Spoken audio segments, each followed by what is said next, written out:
Hello, this is a very important video. I'd like to talk to you about covering your fish tanks with tin foil. It's very, very important because there's a secret world government spraying chemtrails, and those chemtrail particles get into your fish tank, and then their fish send you subliminal messages, and then they I don't know, make you write big checks to the secret world government that nobody knows about. And then they just make lots of money and they spray more chemtrails, and then it goes on and on and on. And then actually this video is about my new overflow filter thingy. So yeah, that's I'm just too lazy to build a cover. So that's why the tin foil is there, because it's cheap and easy, and that's the way I like it. Anyway. So I got this little thingy here. Zoom in for a closer look. So I just have a 2-inch standpipe in the tank. Maybe one day I'll cover that up. And then it's got a 1-inch pipe going in, and then I'll spare you all the details, because this is based off of Joey, the King of DIY's design. So I'll just link to that video, and then if you're interested in seeing how it all works, but you can look there. But I'll just kind of keep this simple. And these holes at the top, I believe I calculated it out, so the surface area of those holes was equal to 2 inches, so the space that would have been on the top. Actually, that doesn't make sense, because there's a 1-inch pipe, and anyway, I'm going on a tangent like I tended to do.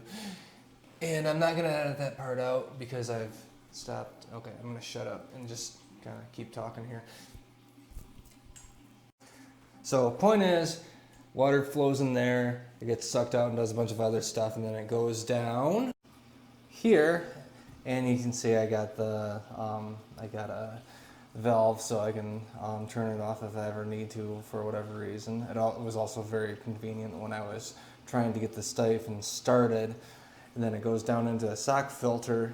I think it's 200 microns, and that actually has really helped out filtering out all the algae. I was having a lot of, well, not a lot, but it's just that green tinted, the algae, free-floating algae that gives the aquarium kind of a green tint, and that has really cleared it up. And then there's just a little packet of the biofilter media from the old filter, and eventually I'll probably add a little bit more in there one of these days.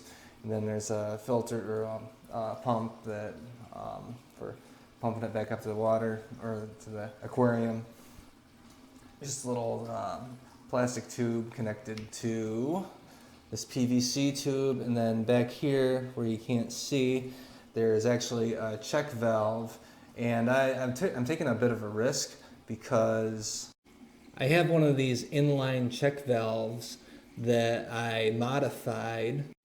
I bought the thing without doing the proper research on it, and it's got a spring in it, and it turns out that it takes a lot more pressure than that pump can put out to get it to open. So I took the spring out, and so now it's just gravity. The gravity of the water sitting on top of it that pushes it down. So when water's coming up, it pushes the thing open, and then when it stops, the thing just kind of settles back in there. And so far, after turning this pump on and off, I don't know, 20 plus times, it's only failed once. So I think if I'm gonna be any distance away from my house for any amount of time, I'll probably just make sure to not have too much water in my little sump. Then I made a simple spray bar just by drilling some holes in the PVC. I think it's a 1/2 inch, no, maybe 3/4 inch, and then it just it sprays out there, and it does a very good job at circulating water through the tank. And like I said, the algae is probably the best it's been. Like there even seems to be less growing on the surfaces. Actually, it looks like I have some kind of green spot going on these little rocks here, but sorry for the jerky camera movements. I try to avoid that. Got this on the rocks there, and some on the dwarf sage that hasn't really taken off. But as far as like stuff on the glass, it has been quite good. I feel like I am scraping algae less, but I have to be careful not to like let it sneak up on me. It also makes doing small frequent water changes pretty convenient.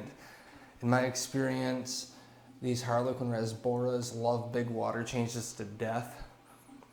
So I started taking out just like a gallon or two a day, and then changing that out.